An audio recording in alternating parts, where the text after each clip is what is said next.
હાલ અમેરિકાથી એક દુઃખદ અને ચોંકાવનારી ઘટના સામે આવી છે।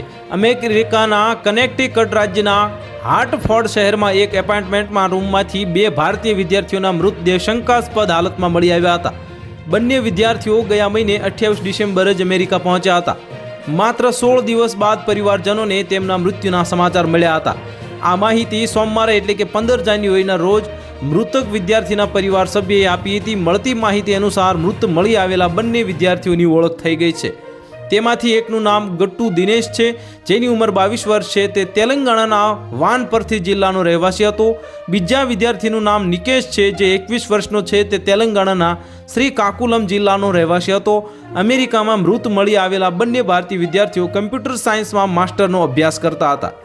બંને હાર્ટફોર્ડની યુનિવર્સિટી ઓફ સેક્રેડ હાર્ટમાં અભ્યાસ કરતા હતા અને પીડિત ગટ્ટુ દિનેશના મામા સાંઈનાથે તેમના વતન વાનાપાર્ટીમાં પત્રકારોને જણાવ્યું હતું કે તેમને કનેક્ટિકટ પોલીસ પાસેથી માહિતી મળી હતી કે બંને વિદ્યાર્થીઓ તેમના રૂમમાં મૃત હાલતમાં મળી આવ્યા હતા।